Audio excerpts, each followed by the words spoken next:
పొద్దుగాల ఆకిలి ఉడదామని తలుపు తెరిచిన అంత సలసల్లగుంది బయట గేట్ కాడికి వస్తే ఆకిలంతా తడి తడిగుంది.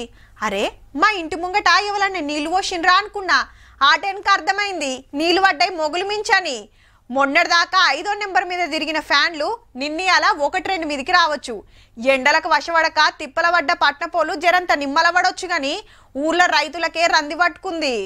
ఒరిషేన్లు ఒరిగినాయి, మక్కలు దడిచినాయి, పసుపు ముద్దయింది, మామిడి పిందెలు రాలినాయి.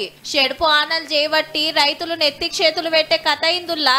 అటు రాళ్లవాన ఇటు గాలి దుమారం, పంటలన్నీ ఆగమాగం.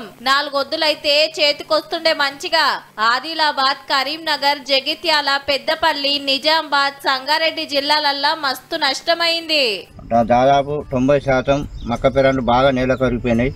రైతులు చేనులకైతే చూస్తే కన్నీళ్లు తప్ప బుక్కడు అన్నం తిందామంటే కూడా పోని పరిస్థితులు ఉన్నాయి. మొక్కజొన్న దాదాపు 300 ఎకరాల మొత్తం అడ్డం పడిపోయింది. ఏ గింత కూడా మొత్తం అడ్డం పడిపోయింది. చాలా రైతులు చాలా మంది నష్టపోయి మొక్కజొన్నతోని. ఇక మామిడి రైతులది ఇదే పరిస్థితి. గాలి సరిచి కొడితే చింతకాయలు దులిపినట్టే అయ్యింది. సుమారు నాకు 10 ఎకరాల మామిడి తోట ఉంది. వడగాల్పులు వర్షం మామిడికాయ అంతా మొత్తం రాలిపోయింది.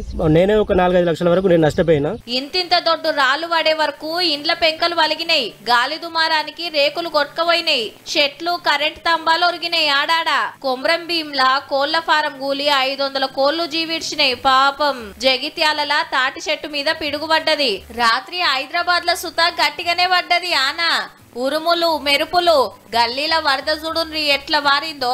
మాదాపూర్ లా పెద్ద షెడ్డే కూలింది.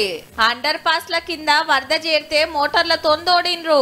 ఇంకో 2 రోజులు గిట్లనే ఉంటదని 7 జిల్లాలకు ఆరెంజ్ అలర్ట్, 22 జిల్లాలకు ఎల్లో అలర్ట్ ఇచ్చింది వాతావరణ శాఖ. జర చూసుకొని మెద్లుండ్రి మరి.